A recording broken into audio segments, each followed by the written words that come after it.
കേരളത്തിന് ചുമതലയുള്ള AICC general secretary Deepa Das മുൻഷിക്കെതിരെ സംസ്ഥാന കോൺഗ്രസിൽ പടയൊരുക്കം. മുതിർന്ന കോൺഗ്രസ് നേതാക്കളെ ഫോണിൽ ബന്ധപ്പെട്ട ഹൈക്കമാൻഡ് പ്രതിനിധികളോട് മുൻ പിസിസി അധ്യക്ഷന്മാർ അടക്കം കേരളത്തിന്റെ ചുമതലയിൽ നിന്ന് ദീപാദാസിനെ മാറ്റണമെന്ന ആവശ്യം ഉന്നയിച്ചതായാണ് വിവരം. ദീപാദാസ് മുൻഷി ആരുടെയോ കയ്യിലെ കളിപ്പാവയാണെന്ന കെ സുധാകരന്റെ തുറന്നു പറച്ചിലിന് പിന്നാലെയാണ് ഹൈക്കമാൻഡിനെ വെട്ടിലാക്കി കൂടുതൽ നേതാക്കൾ നിലപാട് അറിയിച്ചത്.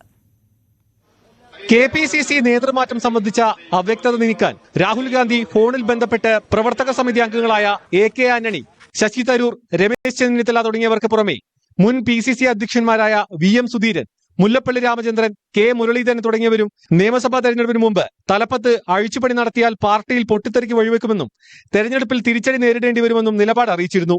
ഒപ്പം അധ്യക്ഷനെ മാറ്റണമെന്നാവശ്യപ്പെട്ടുകൊണ്ട് ഹൈക്കമാൻഡിന് ദീപാദാസ് മുൻഷി സമർപ്പിച്ച റിപ്പോർട്ടിന്റെ ആധികാരികതയിലും വിമർശനം ഉന്നയിച്ചതായാണ് വിവരം.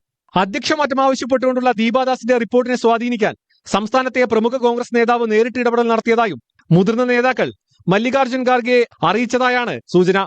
സംഘടന സാമ്പത്തികമായി പ്രതിസന്ധി നേരിടുമ്പോഴും കേരളത്തിന്റെ ചുമതലയുള്ള എഐസിസി ജനറൽ സെക്രട്ടറി തുടർച്ചയായി തലസ്ഥാന നഗരിയിലെ പഞ്ചനക്ഷത്ര സൗകര്യമുള്ള ആഡംബര ഹോട്ടലിൽ മാത്രമേ താമസിക്കൂവെന്ന് ശാഠ്യം പിടിച്ചത് തെറ്റായ സന്ദേശമാണ് നൽകുന്നതെന്ന് ഒരു മുൻ പിസിസി അധ്യക്ഷൻ ദേശീയ നേതൃത്വത്തോട് തുറന്നടിച്ചു.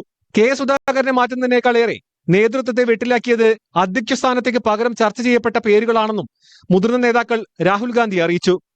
തദ്ദേശ നിയമസഭാ തെരഞ്ഞെടുപ്പുകൾക്ക് വേണ്ടി പാർട്ടിയെ സജ്ജമാക്കേണ്ട ഘട്ടത്തിൽ അനാവശ്യ വിവാദങ്ങൾക്ക് വഴിവെച്ചത് മതിയായ കൂടിയാലോചനകളില്ലാതെ തിടുക്കത്തിലെടുത്ത തീരുമാനങ്ങളാണെന്ന നിലപാടിലാണ് സംസ്ഥാനത്തെ ഭൂരിഭാഗം നേതാക്കളും. Dan Kurian, news 18, Thiruvananthapuram.